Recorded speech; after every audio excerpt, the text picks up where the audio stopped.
Tu mane trukdyk žvejot, gerai? Atsiprašau.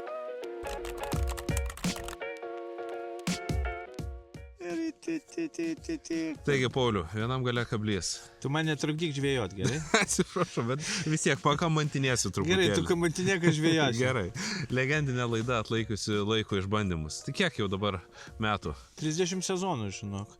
Wow. Buvo ten tarpelis tokia, buvo kokius 2 metus žvejybinė kelioninė, tai mes ten daugiau apie miestus, kažkokias kitas šalis rodydavom ir, žinai, ir į tarpus pažvejodavo. Ir apie Lietuvos ten visokius kaimelius, žinai, ten kažkokius įdomesnius, nu, kaip, pavyzdžiui, Stakliškės, ar ne? Oho. Ir ten, aišku, pirmas numeriu į Stakliškės. Žinom, dėl ko. Jo, ir pasikalbėti su gamyklos direktorium, kad papasakotų viską, tada pavaišinti reikia būtinai. Ir tada nežerėlė prie Stakliškės reikia. Turėjau, jo. Nu, tai. Aš tai iš vaikystės atsimenu, tėtis keldavo dar vaiką, to įrodys vienam gale kablys, net ir dabar dar po 25 metų sekmadieniais paskambino, nu, Korsaką žiūrėjai, tai aišku, kaip kitaip. Čia, žinai, nenoriu girtis, bet kaip Žalgiris, ne, čia negali nežiūrėti. Faktas. Aha, daug žmonių, žinok, sako, kad, nu, ta prasme, su manim praleidžia tą sekmadienio pusvalandį, kaip tik sako, pats tas sekmadienis jau 9:30, sako, jau atsikėlė, kavytė, ten pusrytukai, sako, tą pasileidį į ramus, sako, jau pažvėjojai. Taip.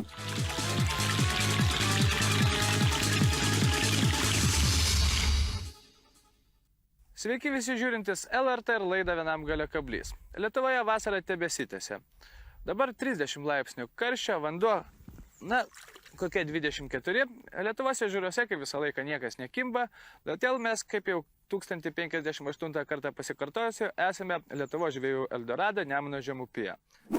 Man tai irgi be galo smagu, kad gyvenimas taip susiklosti, kad vaikystėj žiūrėjau kaip į herojų į tave, norėjau tokio svajonių darbo, o dabar yra galimybė net kartu pasėdėti ir, ir pats pats susikūrė netgi savo verslą, būtent iš hobio, žinai. Aš tai ten, nu, ta prasme irgi, bet čia ne verslas, žinai, ta laida tai toksai, nu, kaip darbas, žinai. Kaip daug kas pasakytų svajonių darbas, bet man atrodo, tai tikrai atrodo tai dabar gražiai. kaip šiandien šiandien, arba atvaro ten kokį lapkritį ir gruodį, kai ten griaudžia, pučia 20 metrų per sekundę, o pas tave deadline'as, tu visiems turi daryti laidą. Operatoriai paskambini, tas jau ten iš galvos susiėmęs, tu matei, kas rytoj per orą, sakau, nu ką, turim. Ir varai ten, žinai. Čia tik visiems gražiai, kai mato galutinį produktą, o kiek įdėta darbo, kad jį pasiekti, tai nedaugelis tikriausiai žino. Žinau, būna tokių dienų, kad, žinai, varom ir kitą dieną nieko nepadarysi, nu, vat gauni bankę, vat tu susigalvojęs, arba, pavyzdžiui, kokį sekmadienį pasitikrinai, aš labai daug tikrinuosi, žinai, savaitgalį. Šeštadienį, sekmadienį pasitikrinu maždaug kaip kas vyksta, dar per žvejus pasiklausinėje, pasižiūri, žinai. Atvarai kažkas su oru, ten viskas atrodė, turėjo kipti, nieks nekimba, visą dieną melžiai, ten keiti vietas, nieko nėra, grįžti namo, visas toksai jau nusikalęs, vėl 4 valandas miego ir antrą dieną į filmavimą ir nieko nepadarysi. Nu, Puikiai pažįstamas jausmas, nes buvę irgi ne karto susiplanuoja, atvažiuoja jo. Operatorius dieną profilmavo, bet žuvies nebuvo. Tu gali būti kuom nori, kokiu nori ten super žvejų, bet kai orai kokie lūžta, ir tu nieko nepadarysi, tiesiog žuvis tūk to patį kokį ir tu ką, sėdi galvoji. Buvo atveju tokių, kad nepavyko per savaitę sufilmuoti? Blembački, senokai. Mes kartais parodom, bet per metus kokią 1 arba 2 laidas archyvinės, bet mes daugiau gal užvedam žiūrovus į kelią, kas bus, ką mes darysim, žinai, nes vat, ateina žiema arba ten ateina pavasaris, ką darysim, vieno žiūrimiausių laidų, kai viskas koncentruotai, žinai. Taip. Ir geriausios akimirkos sudėtos iš visų. Gražiausios jo sudėtos, bet yra, aišku, per 30 metų. Kaip nebus. Bet žinau, kad va, taip, kad kritiškai atsiminčiau, kad tai kartojasi, ne. Galų gale pasiseka ir man. Iš tikrųjų, štai tokie ešeriai Kauno mariose jau yra puikiai žuvis. Ir tuo labiau, kad jie kimba šiandien tikrai gerai.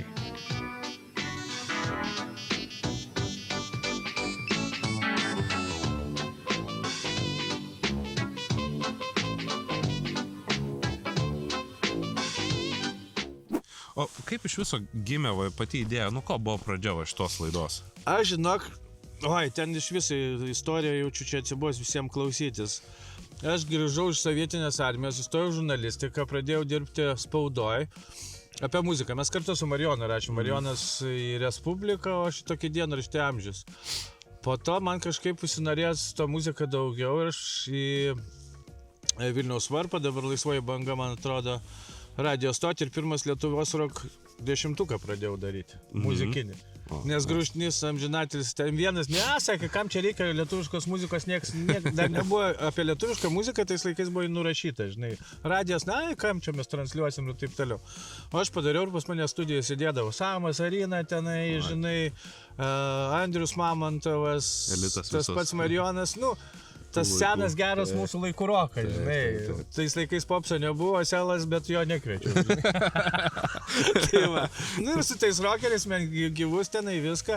Ir tada mane pakvietė LNK į komisiją, nes pirmas Bravo statulėlės apdovanojimai už muzikinės buvo. Atsimenu, buvo. Pakvietė į komisiją ir aš atvariau tą teliką, žiūriu, tai fainai. Sako, gal tu nori pas mus ką nors veikti? Aš sakau, aš tai noriu žvejoti. Sakė, tu gal durnas, blėk. Sako, kuria prasme? Sakau, aš daryčiau laidą apie žvejybą. O tie jau visi įsivaizdavo generalinį ten ir dažnai, kad rimtai apie muziką kažką darys. Sakau, aš muziką jums duosiu gerą bičią Marijoną. Sakau, tangomanija laisvėda. Aš sakau, davai žvejosiu. Sakė, tai pažiūrėjo kaip viduriniu. Gerai, sako, jums kamerą, operatorių, montažinę, sako, padaryk, kaip tu įsivaizduoji. O tais laikais nebuvo nieko, jokio interneto, vapšiai nebuvo kur pasižiūrėti, supranti. Būdavo tas vačias kasetės ir tokia lenkai žvėjodavo, Liolikas ir Bolikas tokia buvo. Ir aš tų kasečių prisižiūrėjęs, paėmėm kažkokią plūdinę laidą padarėm, sumontavom 20 minučių. Aišku, generaliniam ten nunešėm, pažiūrėjau, sako, gal visai nieko, sako. Tai sako, gal leidžiam eterį, sako, pasirašai, ką savaitę daryti, aš gal, blemba, pasakai, gerai, ir tai va 30 metų. Pasirašai, neblogai. Su tą meškerė viso. Ir aišku, žinai, tada apsikrauni, tada, privalai mokintis visų žuklės būdą. Aš jau tada sportavau, aš jau plūdinę žuklę gaudžiau per varžybą, žinai, su tom 9, 8, visokiam. Su Jablonskiais, amžinatil su Uniku, ten jie mane mokino, žinai, dar ir surinkti netekdavo kažkur išvažiuoti. Bet čia į tarpą, žinai, ir paskui supratau, kad ten tą plūdinę, žinai, neužgrūsi, teko viską nuo nulio pradėti, spinigauti, išmokti, museliauti, muselinę, plūdinę, atsirado dugninę. Atsimenu, jau Ramada mane rėmė, atsivežė meškerės, sako, tu gal žinai, kas čia per daiktas? Sako, tie spalvotas viršūnėlės, sako, kodėl aš čia 3, sako, kaip čia tą meškerį, sako, pagal minkštumą reikia dėti.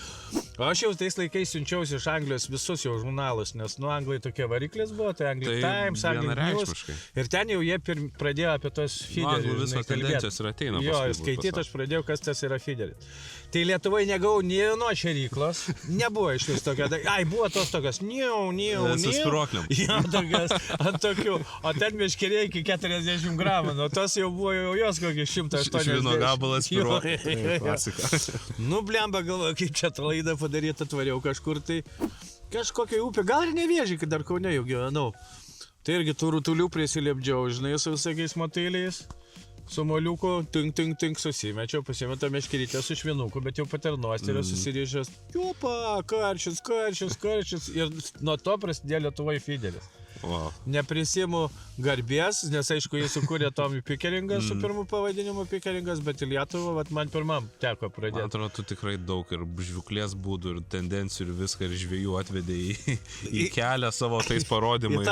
Į tą nenormalų kelią, sėdi durneliai kažkiek rankos nesilanksto, blembački kažkokie tai. Kaip mes čia fainai, kaip mes čia gerai leidžiam laiką. O kas tave užkrėtė žvejybą? Tėvukas amžinatis. Iš kartos į kartą. Jo, tėvukas mane jau, aš mačiau beje labai gražų video, kaip tu jau savo mažai žvėjų atvedi, kai jis ten bando į tą tavo eketę. Kaip kai dyper žiūri ar žuvies. Jo, ir žinok, širdis dainuoja, kad vaikui patinka ir matosi, ir parduotuvė ateina siauti, žuvytės nešasi ir lovui ir tarp žaisliukų žiūri guminukų randi savo. Tai va, tas ir žiauriai fainai. Tai va, tai teisingas tėvas tu ir mano teisingas buvo, man irgi nuo 4 metų jau tampydavo visur, žinai, žvėjoti. Mokino ten pirmas lasdyno meškerės, bambuką paskiau kažkokią rytutę dar nupirko, pagau pirmą ausorį, tai ten iš jūs kosmosas. Taip. O kalbant apie tokias neeilinės žuvis, esi kokių tokį įsimintinesnį, kad laidą filmuoji, kokius gaudai, tarkim, karšius ir kažkoks bonusas arba dar kažką, gal tokią istoriją kokią turi įdomesnį? Jo, žinok, pats tu žinai, kad būna tie visi bairiai ir, aišku, dažniausiai būdant to mikroguminuko, supranti, didžiausia man... Palauk, kaip ten buvo? Jo, mes išvarėm irgi su tėvuku čia į Miniją gaudyti ešerių. Ir dar tais laikais pinto valo nebuvo. Bet jau buvo kažkokie tie mikro tie švinukai. Pas mane buvo 0,15 mono. Čia kaip pantūdė. Jo, nu kad užsimestų, žinai, tie 3 ar 4 gramai. Tada turėjau kažkokį Gary Lumiso spiningą, bet jis buvo pietakinis, tai jis toksai, žinai, parabolinis visas. Jo, ir kažkur prie žolės užmiščiau, dabaldai, lydeka, nu ir ką. Nu, niekas nekyla, tas pinigas, žinai, keičia į baranką 0,15, ten, žinai, plaukia link kranto, tėvai ir klok, net dar surklinę valtį, paskui tai lydeka, į vidurį tempia, nes jau su kotu neužtempsi, kotas, nu, perkrautas visiškai. Tai dar tais laikais svėrėm, tai buvo 12,600. Oho. Ant to, vat, mono, 0,15, 3 gramų galvakablė, va tokias kabliuką, be pavadėlio, nes ešeris gaudė čia į tą. Tai ten kokie, nu, taip valandą su kapeikome, žinai, su tą lydeka ir klavomės. Prisiminimai visam gyvenimui. Dar žinai, kas geriausiai, jau tais laikais aš supratau, kad nereikia tų didelių žuvų žudyti. Ir mes, suprantys, įtraukiam. Turėjom tą fotiką, dar juostinį, žinai, aš jau vežiodavausi, nes jau ryškindavo nuotraukas jau savo laimikiais. Ir tėvas fotkina, aš ten tą žuvį ir pro šalį plaukia, velkiautai tokie, žinai, po 4 pinigai. Ir aš tą lydeką, taip, tu turnas, ką tu darai, sakau, tu gilai gyvena, o tu daug mums, sakau, ne, čia jūs pasigausit, tai tokia supykė, nusisukė, nuplaukė. Prieš kiek čia metų buvo? Tai čia, žinok, tai gerai, tai jeigu man dabar taip... 5, Jėzus, koks senas. Pradėjau nuo 25, nu jo, tai teisingai, 30 metų laidai. Tai ten gal kokie 26-7 metai buvo. Tai čia, jo.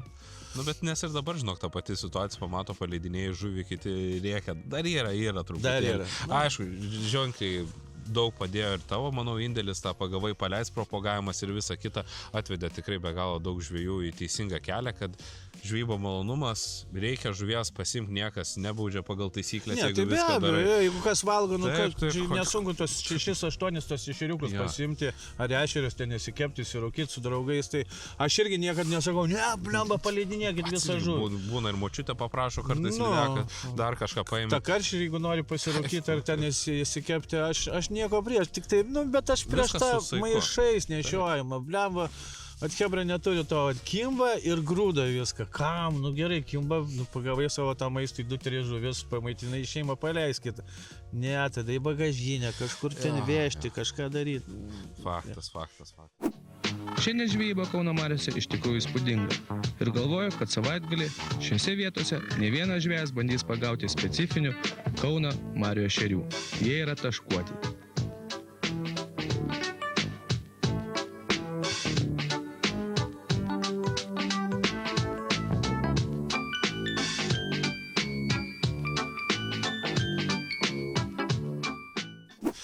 Per tiek metų mes vakar šitą temą užvietėm, galbūt visai irgi įdomu. Kiek ir kokiu juokingiausių gandų esi girdėjęs apie savo laidą?